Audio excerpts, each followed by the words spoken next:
Le conseil constitutionnel exactement ma ni kon instant bi nag toutes les yeux sont risés foofu si conseil constitutionnel daal di xaare ni décision yi nga xam ni te woon na ko daal di war a mën a génnee si mbiru Ousmane Sonko ak ki nga xam ne que moo di Barthélémy Dias daal di yegg si itam si ki nga xam ne que moo di recours bi nga xam ni itam déposé ko contre lui en tout cas li nga xam ne que moo di justement ñu bokkal coalition ñi xaw a accusé ñi nga xam ni itam ñoo daal di nekkee si beneen wet bi que nii ñoo nekk si ginnaaw ñu déposé exactement li nga xam ne que moo di recours contre Barthélémy Dias des na ko daal di yaatu si nu mu gën a yaatu ni daal di ñëw itam si mémoire bu ki nga xam ne que moo di Ousmane Sonko mu daal di koy bind xaatim ko daal di koy génne au public exactement peut-être pour daal di wala mën a justifier son éligibilité ki nga xam ne que moo di justement Ousmane Sonko lan la daal di biral si boobu de li nga xam ne que moo di mémoire des na ko daal di yaatu si nu mu gën a yaatu den daal ñëw itam si ki nga xam ne que moo di Diégui Diop moom itam mujj nañ ko daal di woolu ginnaaw ba nga ko doon xaar li nga xam ne que moo di lundi moom itam sa convocation dina dem wii ji li nga xam ne que moo di yoon ak wàllu ko yoonal den daal di yegg si itam si dikk bi daal di procéder exactement 3 nouvelles arrestations den ko daal di ñëw itam si yaatale ak li nga xam ne que moo di Faram Facce gi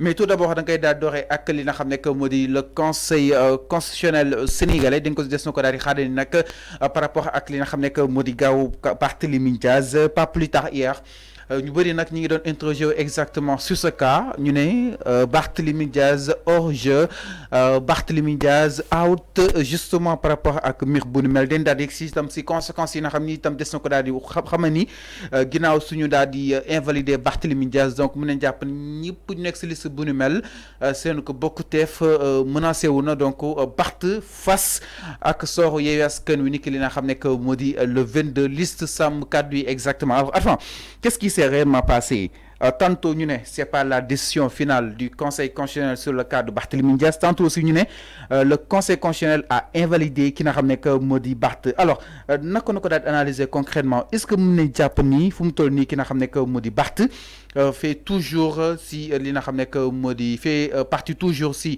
jongante bi wala kon génn na. Oui Serigne Fallou aaju na te ñu wax ko leeral ko sénégalais pour ñu comprendre. parce que démb amoon na benn xibaar bu jóg. def tout la toile ni que Barthélémy Dias sa candidature a été rejetée finalement par le Conseil constitutionnel. Après par la suite média bi ko fësal ce média là c'est excusé non c'est Walf.net Walf.net moo njëkk fësal xibaar yi mais après il s'est excusé ñoom dañoo excusé au publiquement ni que dañoo juum c'est tout à fait normal ah boo diffuser ay xibaar yoo xamante ne leeru la par la suite mën nga ñëwaat encore fi nga kii ne nga excuser wu publiquement alors il y a des recours qui ont été faits au niveau du Conseil constitutionnel ay nit déposé nañu ay recours donc que ça soit pour le cas de la candidature de Ousmane Sonko et aussi pour le cas de la candidature de Barthélémy Dias qui est à la tête de la coalition Takku donc Sàmm Sa Kàddu donc je crois bien qui surtout la liste nationale boo xamante ne Barthélémy Dias foofu la nekk maintenant le problème qui se trouve aujourd'hui si ou bien le Conseil constitutionnel doit valider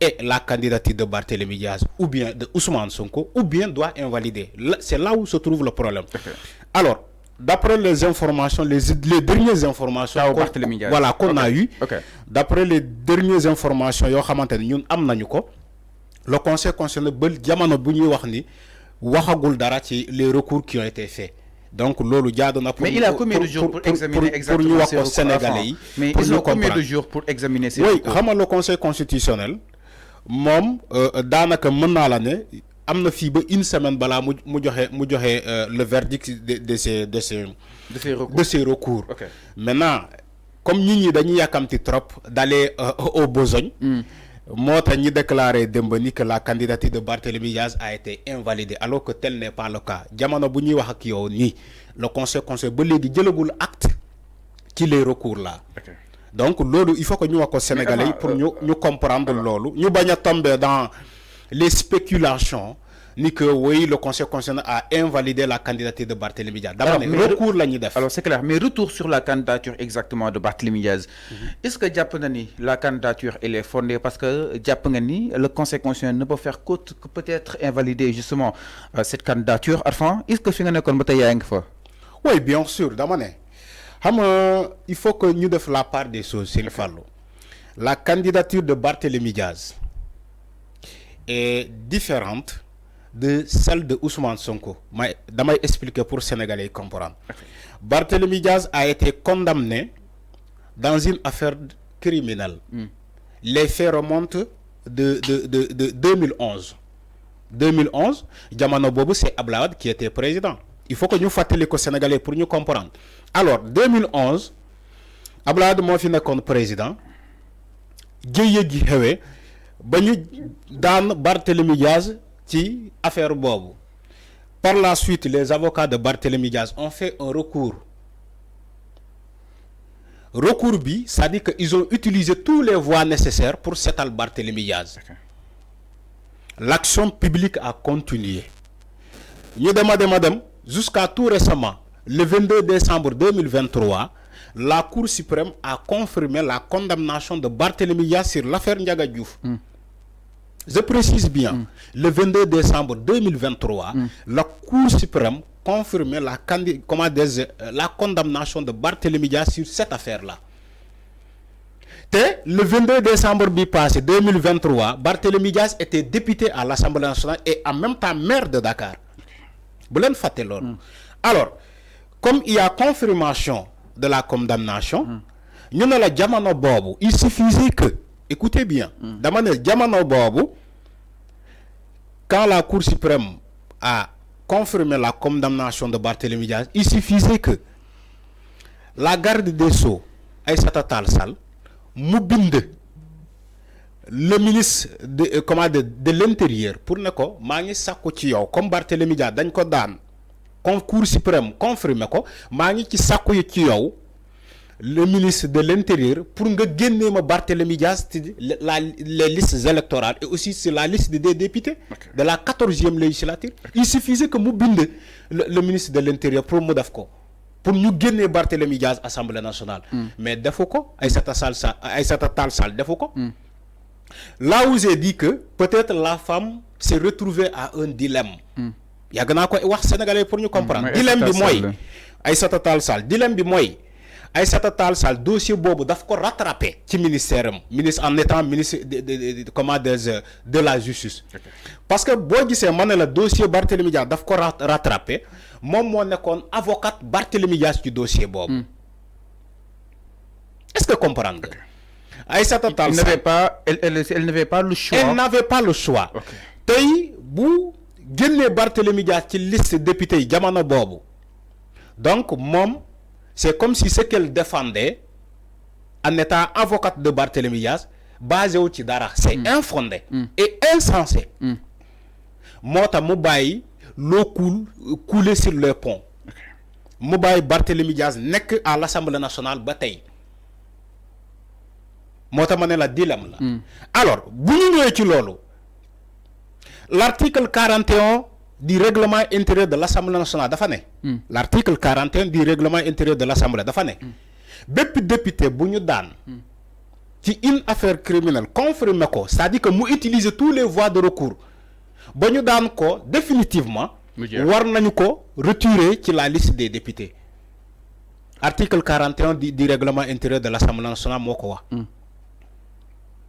Donc tay buñu basé ci article bobu aussi basé ci article 63 du code électoral du Sénégal, Barthélémy Diaz warul candidature warul dial. Mais enfin si nous basons sur l'eau, les conseil constitutionnel basé si L29 bien modifié récemment en 2021. Oui. Les affaires de Barth remontent en 2011. Est-ce que loi bi dafay rétro pédaler si li nga xam ni tam xewoon en 2021 parce que la loi n'est pas sûrement sévère enfin. Oui. Le cas de Barthélémy Diaz bokkul dama lay expliquer pour nga comprendre. OK.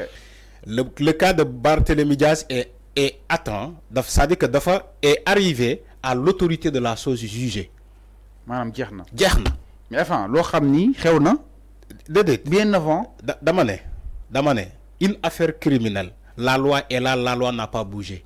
Tu ne peux pas me dire l'article L29. Il y a un article. Le règlement intérieur de l'Assemblée nationale est là, l'article 41 du règlement intérieur de l'Assemblée nationale, l'article 67, 63 du code électoral. Ñom ñoo génné Barthélémy Dias ci les listes de députation. Article yi ma cité ni ñoo génné Barthélémy Dias ci les listes de députation. Donc tu peux pas me dire que la loi n'est pas rétroactive. C'est pas ça.